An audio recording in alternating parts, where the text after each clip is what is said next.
Welcome back to Let's Talk Business Phoenix, the Greater Phoenix Chambers podcast. I'm your host, Todd Sanders, President and CEO of the Greater Phoenix Chamber. Throughout each episode, we're going to explore key issues impacting our businesses, our community, and our state, highlighting opportunities for growth, addressing some challenges, and bringing leaders together to continue moving Phoenix forward. Let's jump into today's discussion. Well, welcome back to the podcast. We have a great episode today. We have the President and CEO of the Arizona Humane Society, Dr. Stephen Hansen, with us today. Dr. Hansen, thank you for joining us. Thank you for having me. Appreciate it. I think let's start with a little bit about you before we get into the Humane Society. Tell us about yourself, and then perhaps something about you that we wouldn't know from a bio that's not included in a bio that would be an interesting fact for those of us who are watching or listening. Okay, so a little bit about me is I graduated from Iowa State University. That's where I got my veterinary degree. I practiced in Houston for a few years. Then I practiced in Chicago for a few years. Then I went to the University of Illinois. I was on faculty there for a while. And from there, I went back to Chicago in the pharmaceutical industry and then went to New York City. Worked for the ASPCA for 16 years and was recruited to come to Arizona 12 years ago. And it was the best decision we ever made, was to move west. Well, we're happy to have you. Obviously, sort of a renaissance man of sort. I'd love to get into that a little bit more. Maybe something about you that perhaps people wouldn't know about you from your bio. From my bio, I guess that I'm a cyclist and a runner. And I've ridden from across the state of Iowa, from the Mississippi to the Missouri River. The famous race? Actually, it's the other way. Missouri to the Mississippi River. You can cross and ride back 10 times. Okay. So you prefer road, although now you're out here in the West. No mountain biking? I got a mountain bike, too. I prefer the road. Okay. I have flashing lights and try and stay off the busy streets and... Yeah, absolutely. And then running, you get into sort of marathons, triathlons, that kind of thing? So my kids are triathletes. Oh, okay. Our son is actually a very skilled Ironman. And so what they'll do typically is they'll give me a head start. And then it's a race to see how long it takes before my son especially catches up with me. But I've done run, bike, run instead of swim. I'm not really too eager to swim. I'm with you. So I'll be on the same course as them, but at a very different level. Very different level. Well, I think it's always good for our kids to do a little bit better than we did. So interesting to hear that you actually practiced veterinary medicine, but then moved out of that, got into teaching. Why the shift? So, and I've liked every piece of veterinary medicine that I was in, which is nice. It kind of happened. It's a little bit of luck and a little desire. I wanted to learn toxicology when I was in school and had big loans, so I went to practice and ended up interviewing with the University of Illinois and went there and did a residency in toxicology, ran the Animal Poison Control Center for the country for many years, based in Urbana, Illinois. Did not know we had that. Yeah. Glad we do now. Yep. If you ever have an animal that eats a poison, that's probably the place you're calling. It's now a program where veterinarians are spread out across the country, so it's all virtual, but they take thousands and thousands of calls a year. And it can happen so easily. Happens commonly, yep. Labradors, I like to say that a black lab tries to kill themselves on a regular basis.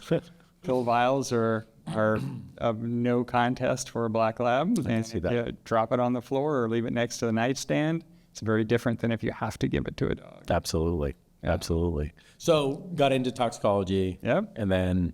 Ran the Poison Control Center, and the Poison Control Center actually was acquired by the ASPCA, is how I ended up in nonprofits. It spun out of the university and became a program nationally of the ASPCA in New York City. Ran it for them, and then I ended up being the COO at the ASPCA and until I got a phone call. And my interest was piqued because the Arizona Humane Society's focus is really on healthcare. So we are a healthcare organization for animals, and I learned that pretty quickly, and that's what drew me here. And the challenge we had, so in 2012, 2013, we were considered one of the worst places to be a homeless pet in the country. The euthanasia rate was alarmingly high. So the objective was to introduce programs that other shelters have used in the country. So we begged, stole, and borrowed a lot of really good ideas and tested them out here. And we have an amazing team that's quite open to trying new things. And animal welfare's changed here. Well, and to that point, you obviously got the call, and people in the industry obviously know what's happening out in the rest of the country. Yeah. What was your first thought when you got the call from Arizona? Well, my first thought was I got up from my computer and went and talked to some of my colleagues and said, so tell me what's going on in Arizona and why is Arizona such a problem? And thinking about sort of beyond sort of your industry and thinking about Arizona, what was it that attracted you here? Well, it truly was the medical basis of the organization. I instantly got on the computer and looked up azhumane.org and started reading about what the organization did. And at that point, we did have a trauma hospital, a very active trauma hospital. We had emergency animal medical technicians. All those pieces were in play. So it gets very appealing to a veterinarian who deals with a lot of emergencies. Poison control is nothing but emergencies. It's interesting that chain that led you here. It is a little bit of serendipity. It's the right phone. It's picking up the right recruiter call. And actually, it was one of the only times a recruiter's ever called me and left me a message and told me why they were calling. Because that interesting. And who referred? I was actually referred by a very close friend. Okay. So for all your recruiters out there, that's good advice. Leave a message. Leave a message. Don't just say call me. Well, and I think it's interesting that you should say that, what we're known for, especially now. Most people that you would ask would think about sort of the adoption side of the equation. Talk to us a little bit about how those two work together. Yeah, so everything we do supports our trauma hospital. Adoptions, though it's the most visible thing we do, it's purely there to support our trauma hospital. And I say that a little facetiously. Adoptions are very, very important, but it's the output of our trauma hospital. We're the only shelter system in the country that focuses on sick and injured animals. We'll take in 25,000 animals this year, and 80% of those animals will go through our trauma hospital. It's not another shelter system. 80% of them. Not a shelter system in the country. Other shelter system in the country can say that. It is our focus. Sick and injured is what we do. Our very close partners at Maricopa County Animal Care and Control do an outstanding job. Their focus is free-roaming, generally healthy dogs. Ours is anything else. We do a lot of cruelty investigations. We do thousands of them every year, and we work under contract with most jurisdictions in the Valley. So we see some pretty sad things, but that is our focus. So everything we do supports it. And we raise money to support our trauma hospital. We have, as part of our hospital system, we have 2 community hospitals. Okay. One of those community hospitals is at Sunny Slope. It's currently under renovation, and it is going to open probably first quarter next year. Yep. And it will be a full-service, fully modern hospital for the public, reasonably priced hospital. PetSmart Charities is helping with a large part of the construction costs of building that hospital, so we're really excited about it. Our South Mountain campus, our Pulliam campus at Dobbins, and that also has a full-service veterinary hospital. And we do a lot of spay and neuter at those locations as well. And we'll open an urgent care hospital at our new campus at Papago Park sometime around the first of the year. An urgent care hospital means that we'll be open for the general public for outpatient care. Say you come home and yes, your Labrador Retriever chewed up a pill vial, and we can manage it. Most of those you can actually manage as an outpatient. Quickly. And we'll take care of those, yes. So we'll be open from 6 p.m. until 1 a.m., providing reasonably cost urgent care to the community. Our hospital at Papago Park was designed with that in mind. So if you ever tour there, you'll see the layout is very much like a large emergency clinic, basically. But this won't be urgent care. Well, it's good to not be 24/7 emergency. Those things don't happen 9 to 5. They usually happen around 9 or 10. They usually do. And it's hard to find a place at that time. That's right. You come home from work and you discover something has happened, and what do? Your options are limited, especially if your funds are somewhat limited. You bet. So we're blessed here to have really incredible trauma centers for people, but I think most people certainly don't know or aren't aware of the fact that we also have trauma centers for pets. How did that start? How did we become that center of excellence? So that's a really good question, because that certainly predated me by quite a bit. So we had leadership several years ago that saw that need in the Valley. And it's an unusual split to have a nonprofit managing the sick and injured animals in the Valley and the community-supported, essentially, county shelter system with a different role. But it really grew out of need. And our county is a little bit different than, for example, what I experienced in the Northeast or in the Midwest. We don't have quite the amount of free-roaming animals in those areas of the country these days as we still do here. We're behind in that sense. We are, and it's for a few different reasons. One of them is our pure land mass. So many properties have got some property, so it's fairly easy to have an indoor-outdoor animal, and we end up with free-roaming animals because of that. Jumpers and stuff like That's right. over the fence. Yeah. And the climate, believe it or not, is conducive. If we think about it, coyotes and rabbits do quite well. So do cats and dogs. So they will learn how to stay away from the heat during the day. They'll find food sources. Cats are particularly good at this. So we don't have a brutal winter that'll actually reduce the young populations as you might get in the Northeast. So, and you're obviously aware of this now that you made the switch to the nonprofit world. It's not for the faint of heart. It's a struggle on a daily basis to do this good work. Talk to us about your philosophy on leadership. How do you, when you're thinking about the work that you do and your teams, how do you manage that? Yeah, so I love working in a nonprofit, and I especially like working in a nonprofit that's not relying on federal grants, especially today. Yeah, probably good. If you had asked me this a year ago, I would have told you the same thing. Mm-hmm. And the reason is, if we're doing good work and we get in front of a donor and say, this is what we're doing, and would you be willing to help us? This is what the need is. This is what the metric will be to measure this progress by. This is what we're going to do. And if we're doing the right things, then people support it. Mm-hmm. So that's a really good measure. And that's really our philosophy, is what does the community need and what will the community support? Because the community does support what the Arizona Humane Society does. We are a privately funded organization, and it allows us the freedom to pick and choose programs that are actually needed, that the community sees value in.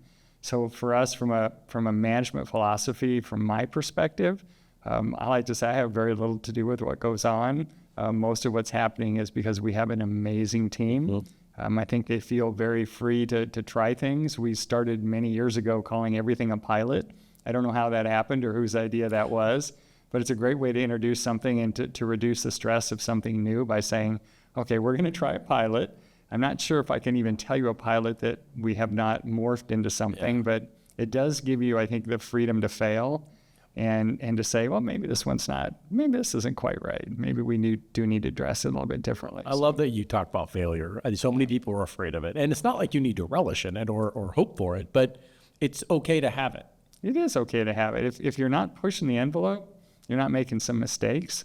So we certainly don't want to make awful mistakes. Correct. But we can certainly try things, and some things have worked better than others, and we've made course corrections many, many times. And in the end, I think we're still heading in the right direction, and we've got a team, we've got a very strong board. Our board has been behind us. Our board knew that change needed to come to Arizona. Mm-hmm. That wasn't my idea, it was our board's idea. Okay.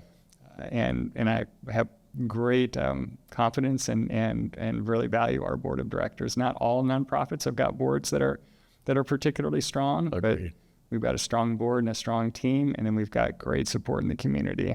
So I always think about the board at the chamber they're my benevolent critics, right? They're on my team, but they're also there to check you and to make sure that you're on the right track or to offer assistance.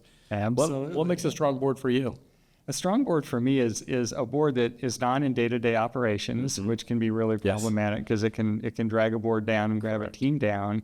But a board that's willing to try and to give you a chance to try something different. Mm-hmm. And I'll use an example. So for fundraising, we sell cars. Like there's no other nonprofit that I know of, at least in Arizona, that actually will sell a donated car. And that was an interesting discussion with our board of directors because why would you do that? Well, it's because people donate cars to the Arizona Humane Society, and if we just send them off to a third party, they get auctioned off, and you get very little value out of that gift. So and it's good for the donor, right? They know that car got maximum value for the idea of why you're donating that vehicle. And they actually get a higher tax deduction because they actually get a form from us based on the actual sales price of the car. So if the car goes through several hands and finally is disposed of in an auction, the actual value to the donor is substantially less as well. So it's a win all the way around. The animals win and the donors win. Absolutely. And somebody that needs a car. That's right. We sell a lot of refurbished cars. Excellent. Tell us about your team, the economic impact to Arizona and to the Phoenix area. So the economic impact of our team, I would say, one, we are a significant employer. We have almost 500 employees. Okay. And we are a significant veterinary employer. We're a teaching hospital. And we are a dedicated location for the University of Arizona's veterinary medical program. So we have usually 8 to 10 veterinary students with us at any given time. They spend a month in our program. As residents? So we have, so that group are actually students that have not yet graduated. So they're in their veterinary career. But we also do have an internship and a residency program. So this is in shelter medicine. So we actually, there are very few organizations, whether universities or shelters, that actually have both an intern program or either or, an intern or resident. And an intern or resident, just like on the human side, they are veterinarians, just like an intern physician is an MD. Okay. My daughter's a resident. But they're learning a specialty. So they're spending time for us, they're learning shelter medicine. For me, I did a residency in toxicology 20 years ago. So we have that program as well. So our impact is great in that respect, because we will continue to train veterinarians, be part of the need to have veterinarians in our community. There is a shortage. There's a shortage of veterinary technicians, and that's really important.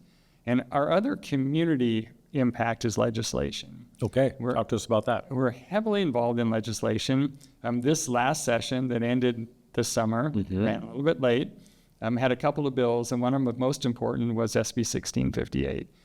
Senator Bollock was the sponsor of this bill, and she tirelessly fought for this bill. I have great respect for her.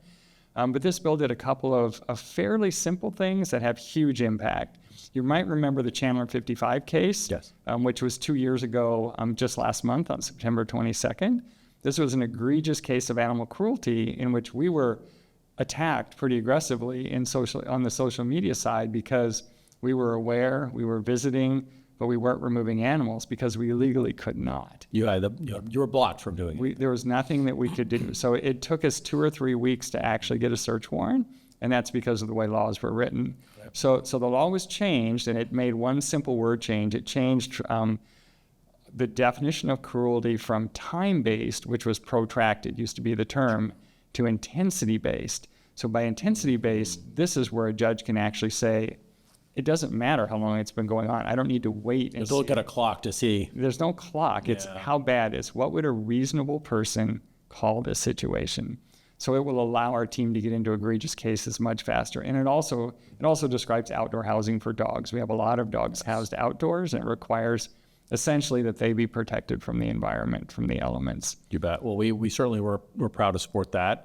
And actually, we had the sheriff here a few months ago, and he was very big on that as well. So I think you had broad support from across the community on that. Yeah, the sheriff is a very good partner of ours. Mm-hmm. The sheriff's team is involved in animal cruelty investigations as well. And we love that relationship and applaud the sheriff and his team for the work that they do. Well, it's interesting to know that you have such a dynamic organization that's really doing some things that you wouldn't traditionally expect. One of the things that we're always talking about the legislature is the fact that we don't have enough residencies here in the Valley for MDs. Is sort of residencies also, there is a shortage of those around the country and in Arizona as well? For veterinarians? Yeah, there certainly are. Now, veterinarians don't specialize at quite the level that human physicians do. We have most of the similar specialties, but not quite the volume of specialties that are required, I guess, so to speak. Mm-hmm. Shelter medicine is one that does not have a lot of opportunities for training. Yeah, so that's where the partnership with U of A is wonderful for us, because we can grow that rather unique mindset, because it's on one level, it's herd health, similar to dealing with large animals and cattle, because you're dealing with, at any given day, we might have 900 to 1,000 animals under roof, and another 700 or 800 in foster. So you are looking at it from a herd health perspective, but of course you're very concerned about individual health. Of course. But you want to make sure when a disease comes in that it doesn't spread to the greater population. And that's where the design of our hospital is critical. Each room in that hospital is an individual isolation space. The HVAC is enormously complicated at the new campus. And that ensures that, especially if we're on tribal land, so we have a mobile hospital too, or in any area of the valley where vaccination is not at a high percentage, we end up with dogs that have canine distemper and canine parvovirus. Sure. Very contagious, correct? Very contagious, especially canine distemper. They're both very contagious. Canine distemper is particularly lethal. Okay. Yeah. Yeah. So what would you say is the biggest misconception about the Humane Society and the work that you do? I think probably that for us, since we essentially take the worst of the worst, so we can't save them all.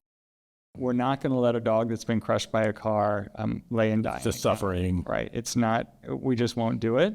And we also won't put a dog back in the community that's dangerous. Yeah. And we have a very skilled behavior team, and I never back down from the discussion of euthanizing animals that it really is in their best interest. I like to frame it as an ordinary person would make the same decision. Animals are never euthanized for space, never for length of time. And I think that is a misconception. It generally is. So I usually address it. If I'm not asked, I like to address it. Yes. I like to say that our concept on no-kill is that we are an ethical no-kill shelter. So we actually check the boxes for no-kill because no-kill says that if you can't save them, then it's okay. Correct. Most people don't quite realize that, but I don't highlight that. What I like to say is that we don't send animals that cannot be treated to another place to be euthanized. So most places in the valley would not take the animals that we do. Well, nobody in the valley is going to take most of the animals that we do. Correct. But they'll send them to us and call themselves no-kill. I see. So okay. That's exactly right. So for us, we'll take that animal, and it's a 19-year-old dog that has cancer, and we cannot put this dog in a home. This dog is not living the good life. It's time to say goodbye. But length of time, never. Space, never. And we get very full. We get very creative. Fostering is super important to us. So sending animals out for a while to recover helps free up the shelter, and it gives us more space. So I'm confident that if people look under the hood, they would be amazed. If they come for a tour, you'll see that our new campus is filled with windows everywhere. I like to say that nothing happens behind closed doors, and that was very, very purposeful.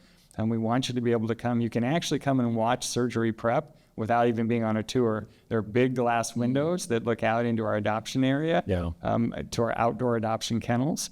And you can actually come and see. And then you come on a guided tour, we can take you through the center. Sure. You can see anything and everything. Well, I'm glad you clarified that, Miss, because I will say, I thought that over a certain amount of time, then there was a limit. And so it's health, which I think, to your point, reasonable people can agree on that, as well as an animal that might be dangerous to the community. And that is also in their best interest. Yeah. We do have processes to help move an animal that's been with us. We call them long timers. Long timers for us are measured typically in weeks and sometimes months, but not longer than that. And we'll leverage our social media channels to find homes. 3TV is our host on Pets on Parade. Yes. So we'll bring dogs on Pets on Parade and try and find homes. Big dogs are more difficult to place, so we have a very focused effort. We have for the last year between our marketing team and our social team to promote the virtues of big dogs, and we've been able to reduce the length of stay of big dogs in our shelters. And we're finding that young people are welcoming for big dogs. They prefer big dogs. They're optimists. They're optimists and they're active. Yes, so big dogs are great for running. They need that. Yeah. Yep. I have small dogs now and they can't run with me. Correct. So if you're active and we love dogs on trails, of course it's got to be when the weather is appropriate. But so we'll work really hard to place those long timers, and it's pretty exciting when a particular long timer goes home. Yeah. Absolutely. Well, and it's nice that I think once you hit social media, then all of a sudden you must have an outpouring, I'm sure, of people that, for some reason, that's their dog, absolutely, their cat. Yeah. So clearly you see a lot, and you're doing a lot more than I was aware of. But is there a moment or a story that really sort of epitomizes the work that's being done by the Humane Society? Yeah. So one of the stories that I like to tell hits pretty close to home, and it highlights what we actually do on a daily basis.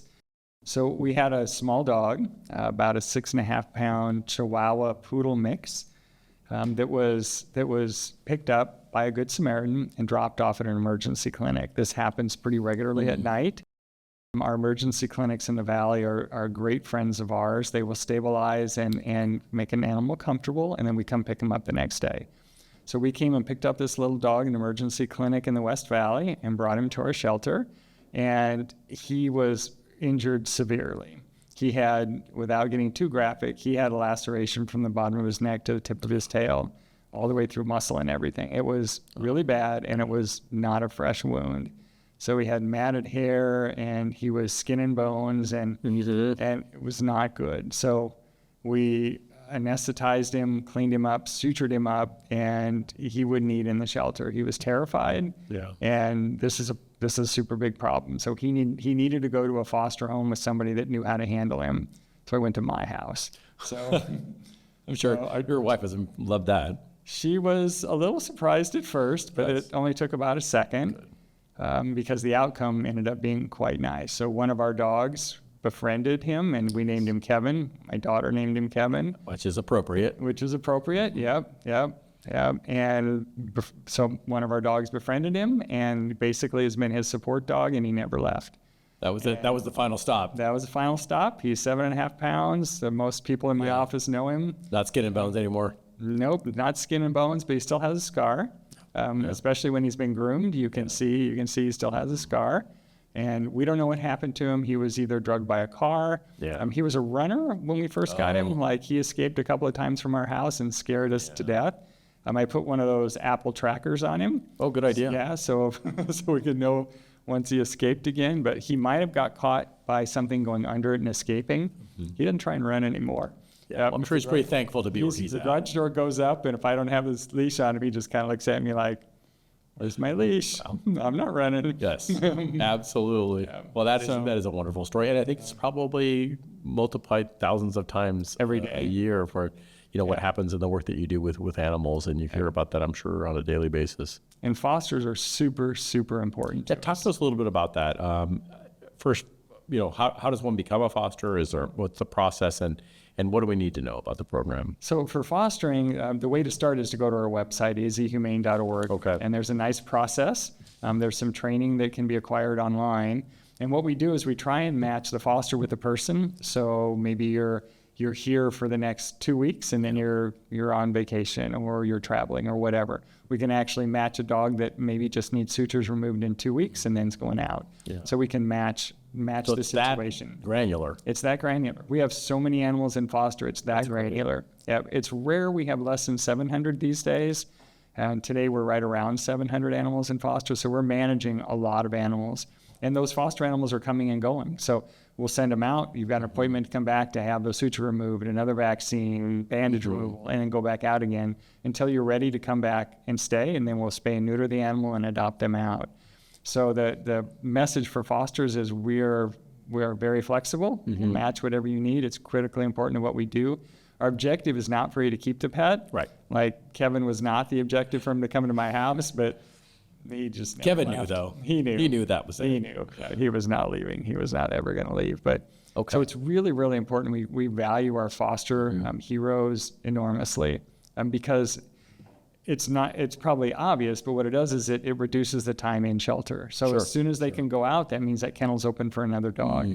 So our average length of stay for a dog right now is around 12.5 days, not including foster. So that's all dogs, big dogs, little dogs, everybody, which is pretty remarkably low.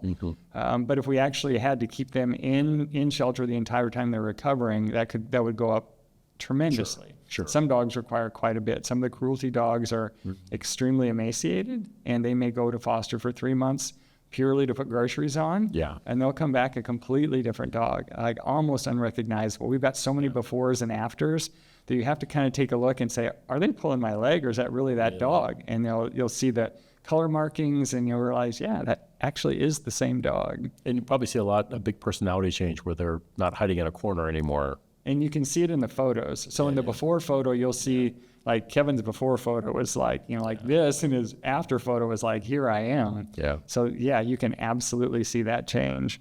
Excellent. And while they're in shelter, we spend a lot of time trying to socialize them as well, trying to get them enrichment.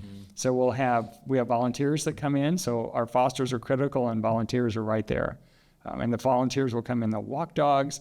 We've got it set up so that there's a rotation of different types of enrichment activities that every dog or cat that's in our shelter receives. So it's something that might be visual. It might be a Kong filled with frozen peanut butter and dog food. I'm sure. Something to occupy them. Or it's a smear of peanut butter on a Frisbee that's hanging in a kennel. So we'll do all kinds of various things to try and get them to the front of the kennel, because that'll help them get adopted, and try and get them more relaxed. Because at the end of the day, a shelter is not where a dog should be. Right. Our objective is to have them in homes, and our objective is to keep them in homes. We have a call center. We call our Pet Resource Center that takes 10,000 calls a month. The primary purpose is to find out why you want to bring a dog to us, and can we help you keep that dog? I see. Does it require a surgery that we can do in one of our clinics? Do you need us to house the dog because you're in a domestic violence situation? We've got other partners that do that as well. So sometimes we'll funnel them to one of our partners. So in the end, we can reunite again. And we do that for service members that don't have a family member. Sure. Most tragic, of the time, right? Yep. Most of those times they'll go to a family member, but when they can't, then we'll put them in foster while they're deployed. Excellent. And then while they're there, you have them with give the enrichment, and you're doing things to keep them and engaged. And the reunions are amazing. Yeah. The videos of somebody's been deployed for 2 years, and they'll walk in the room, and it's pretty amazing. Dogs do not forget. I mean, I go to Safeway for 10 minutes, and it's like That's right. a party. I can't imagine 2 years. Yeah, who greets you first? Right. Oh, yeah. My house is not my wife. Kevin. She's happy to see me, but it's Kevin. Yep, absolutely. Well, and it's interesting that you bring up this point that sometimes it can be a domestic abuse situation or financial, and instead of having that animal surrendered, you're able to kind of help people work through that. Yep. It's a win all the way around. It keeps a family together. It saves the shelter money. We don't have to bring them in and take care of them. And it's good for the pet, and it keeps a home available to a pet. If we took the pet from that family, rehabilitate him, and put him in another family, we have not done anybody any good. Right. We've taken it away from a family that already loved the dog, and we gave it to another family that's probably a good home, but needs to be a home for a pet that really doesn't have a home. Absolutely. So keeping pets in home it's a big deal, and it's a really big deal now with a tight economy and the cost of veterinary People care. are feeling it, and the inflation. Yep. So you mentioned TV3, and I'm sure you're with other partners. How important is the broader business community in terms of the work you do, and how can they get involved? Yeah, so the business community is important to us. They sponsor things we do. Compassion with Fashion is our big fall event. It's coming up on October 19th. Okay. We've got a lot of corporate sponsors, so we value that enormously.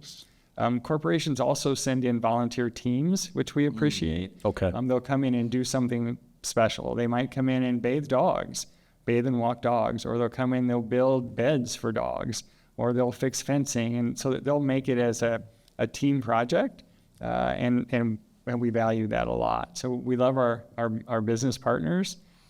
They do make a difference. We have partnerships with VCA and Banfield. So they'll see our pets after we adopt them out, and they provide a certain amount of free care if there's something that we didn't notice or didn't get fully cured. Yep. So those partnerships are really important. So looking down the road, I mean, it's amazing, the innovation, first of all, and the work you're doing. And it sounds like we're leading the country in a lot of ways. Yeah. Thinking about sort of the future and looking around the corner, what's next? What do you think? Where do you think we're going to be? Yeah, so one program that we have that nobody else in the country has is online veterinary services, telemedicine. So we were a key organization behind the law that was changed 2 years ago now. Okay. That allowed veterinarians in Arizona to practice veterinary medicine over telephonic means, over Zoom, for example, which surprisingly was not an easy task to achieve. We've done it for years on the human side. We did it during COVID. But we do have 2 veterinarians that are focused on this, and we're currently, I would say, more in a testing phase, and our vision is that will grow, and we'll be able to reach into areas of the valley where there are severe veterinary deserts, where there is nobody for miles and miles. We can't handle everything for sure. Yeah. Many things we cannot, but there's a remarkable number of things that you can actually handle with good video. And somebody who knows their pet and can communicate, can ask the right questions. So we see that growing, and we've been running that service now for about 8 months now, I think. And it's sponsored by the Fontana family. It's one donor is supporting it, and we appreciate that a lot. One family making a big difference. One family making a difference. Yep. So that's something that we see growing into the future. We do believe that there is greater need across Arizona and in other areas of Maricopa County alone And we do see that our facilities will grow. We'll most likely have satellites in other locations. We currently do take animals into our trauma hospital outside of Maricopa County, but generally those come when we have capacity. And most of those are dogs that have canine parvovirus. That would be the most common. We're very good at treating it. And many shelter situations can't isolate the animals to treat them. You have a good success rate with canine parvo? We're very successful. We're close to 90%. We're extremely successful. And we've got a team that's been doing it now probably for 10 years.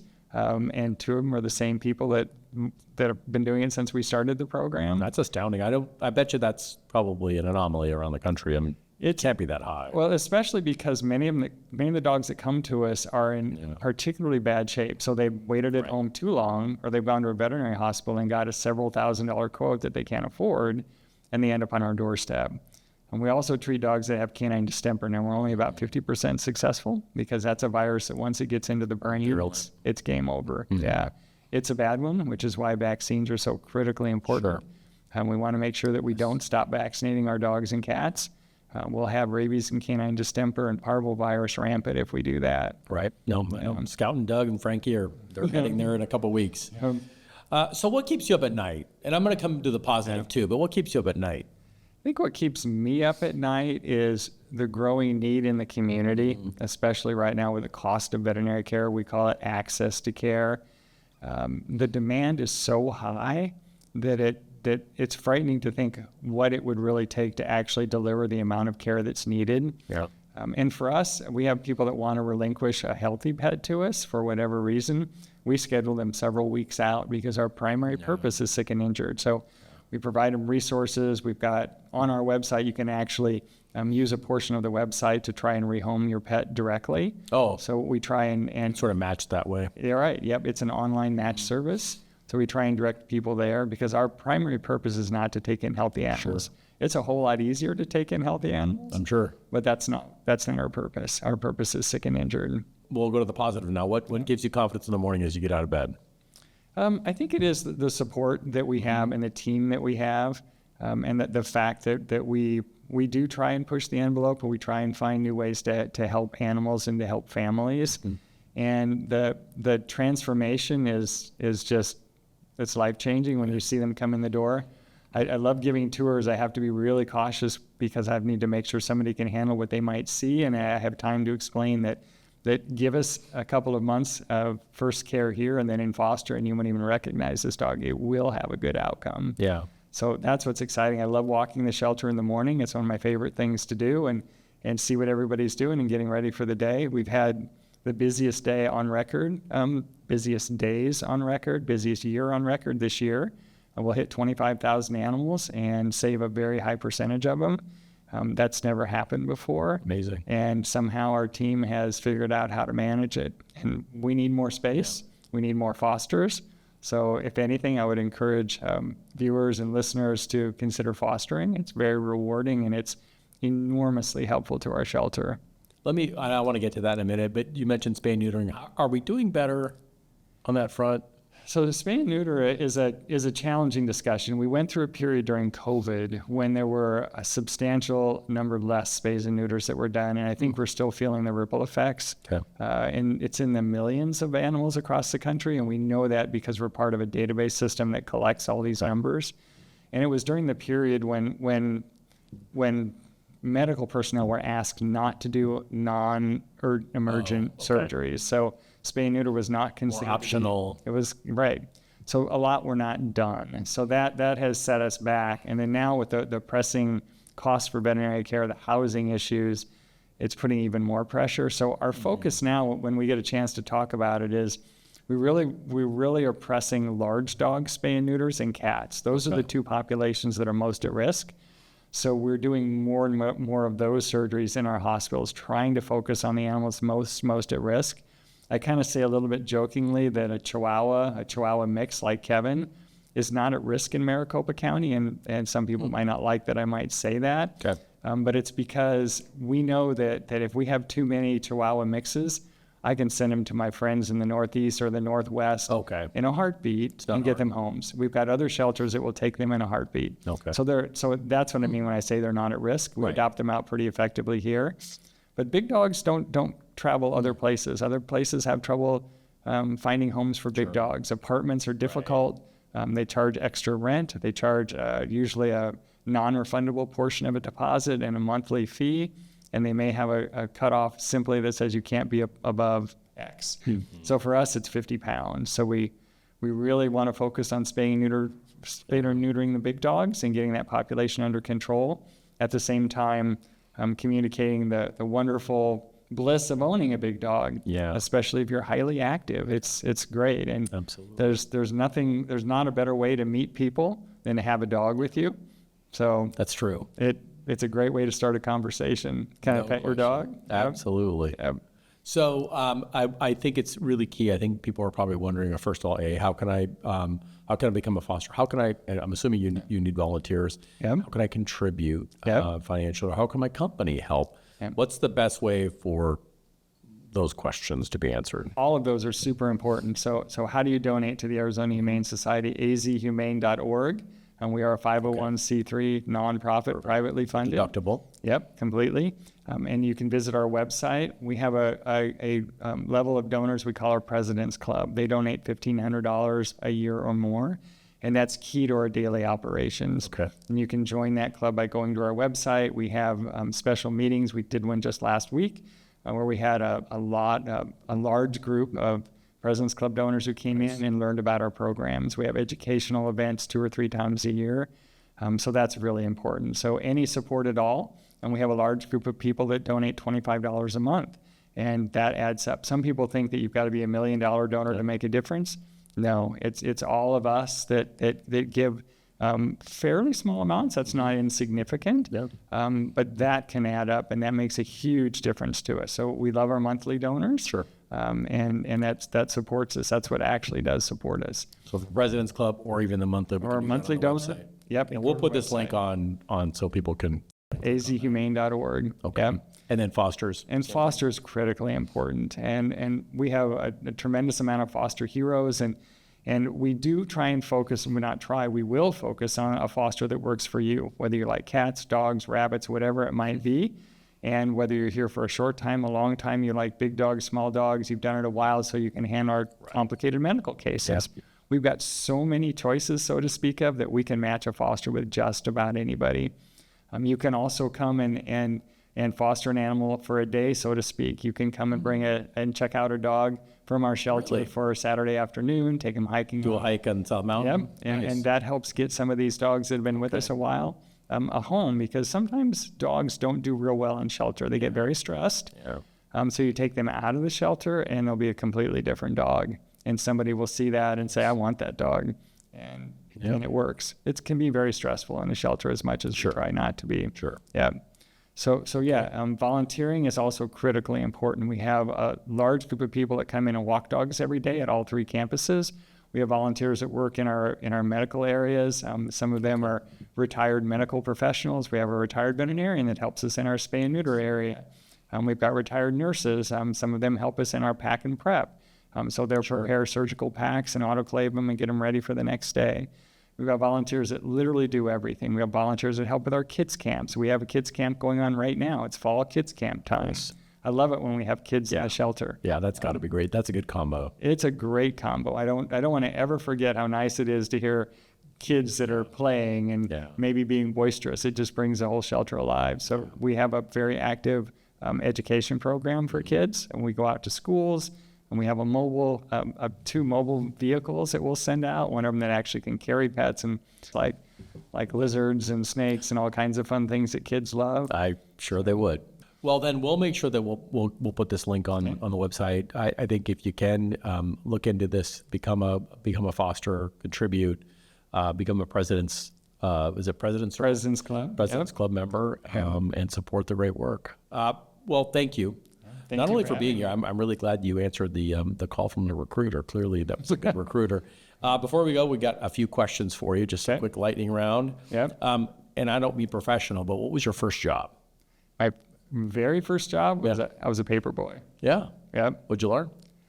So I learned responsibility. So I used to get up, I delivered the morning Des Moines Register. That had to be interesting in the winter. Yeah, it was interesting in the winter. I could see from my bedroom window down the street to the corner and see when the papers were dropped off. So I could get up at, I don't know what time it was then. I could deliver papers and go back to bed and then go to school.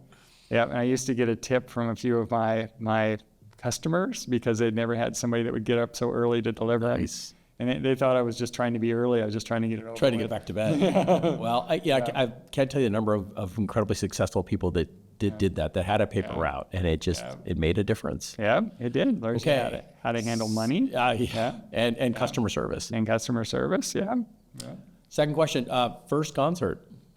First concert would be Styx. Oh, excellent. That's a good one. Classic. Very good. Okay. And then the final one, I think I know the answer, dogs or cats? Both. We're an equal opportunity household. We have both is that dogs right? and cats. Yeah. Okay. So, I mean, Kevin is... Kevin, I think you might disagree there, but... Oliver's bigger than Kevin. So our cats rule our house. Okay. Yeah. So I'm equal opportunity. Yeah, well, I could see that. I credit my wife with that because I did grow up mostly with dogs. Mm-hmm. And when I was in veterinary school, she wanted a cat. And so we adopted an adult cat, and that changed everything. So absolutely equal opportunity. If somebody hasn't had a cat, they've never had what I call a dog cat, which is a cat that'll play, that'll fetch, that'll steal your heart, travel in your car. I mean, there's some really amazing cats out there. You bet. We have a dog named Doug, and the other two are sort of normal dogs, and Doug just sort of does what they're doing because he thinks he should as a dog, but he's not into it. Right. So, you never know. You never know. Yeah. Well, thank you again. Really appreciate it. Thank you for the work you're doing, and we'll love to have you back sometime. Well, thank you for having me. Thanks for tuning in to Let's Talk Business Phoenix. Now, if you enjoyed today's episode, be sure to follow or subscribe to our channel so that you never miss an episode. We're glad that you could join us, and we look forward to seeing you next time.